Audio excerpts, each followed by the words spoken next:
खुलुमबाय बड'लेण्ड रादाब नायगिरि बयनिसिमबो फुंबिलिनि गोजोन हामलायथि बावहरबाय। दिनै 14 एप्रिल 2025 इं मायथाइनि सानसेनि फान्जामुथियाव थानाय राशिफोरखौ फरायथिनो लादों। मेष राशि आंगो लोगोजों थगायजानो हागौ, मोननांगौ रांखौ मोनफुंनाय नङा, गाज्रि सान।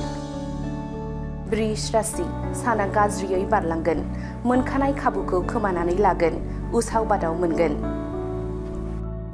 मिथुन राशि अहंखार आखुआ गोसोआव जायगा लागोन, धोन सम्पथिखौ लानानै गोग्गानाय फैगोन, सिखिरि सुबुंजों गाज्रि मुं सुजागोन। कर्कट राशि सुथुरा जोबस्रांगोन, थांखियाव सौहैनो हागोन, बयजोंबो गोरोबनानै थानो हागोन। सिंह राशि साना गाहाम नङा, रांखावरिनि बेलायाव थगायजागोन, फालांगियाव खहा जागोन। कन्या राशि दाय मावनानै हमजानो गिगोन, थगायनायनि फाबखौ मोनफिनगोन, नखराव दावराव दावसि जानो हागौ। तुला राशि गाहाम सान, मावनो लानाय खामानिफोरा जाफुंसारगोन, बयनिबो बोर मोनगोन। वृश्चिक राशि खैफोदा उन उन गिदिंफागोन, जाब्रबथाय जानो हागौ, सांग्राङै सोलिनाया मोजां।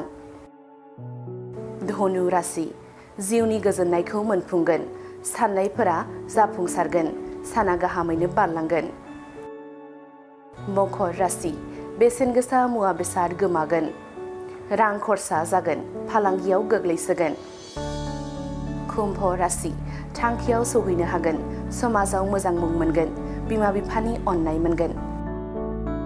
मीन राशि नखरा मोजां थासारियाव फैगोन, जेंनाफोरा जोबस्रांगोन, रंजा बाजायै सम बारहोहरनो हागोन। दिनैनि राशि फरायथिनाया एसेनोसै। बेजों लोगोसेनो दिनैनि साना बुहुमनि साफ्रोमबो सुबुंफोरनि थाखाय गाहाम जाथों, बेनि थाखाय बड'लेण्ड रादाब नखरनि जानानै इसोरनि खाथियाव आरज गाबनाय थाबाय। गोजोन्थों। बिरखं गाथोननि सोमोन्दै सोलोंथाइ लानो गोसो गुदुं लाइमोनफोरनि थाखाय मोजां रादाब।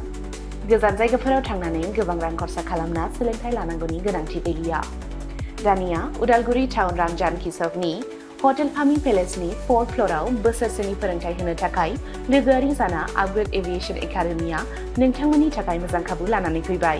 Cabin crew, ground staff, cargo executive, airport retail utility, airport management आरो हस्पिटालिटी मेनेजमेन्टनि थाखायबो इन्टारभिउ होनो हानायनि फोरोंथाय होयो आपग्रेड एभिएशन एकाडेमियाव।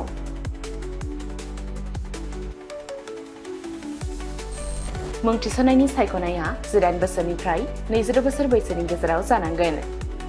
गोसो गुदुं बिजाथिफोरा सोलाद लानो थाखाय स्क्रिनाव होनाय जानबुं अनजिमा 9678360226 आव कल खालामनो हागोन। जब प्लेसमेन्टआ 100% रोखा जागोन होनना मिथिहोदों आपग्रेड एभिएशन एकाडेमिनि सामलायगिरि बिथांमोनहा।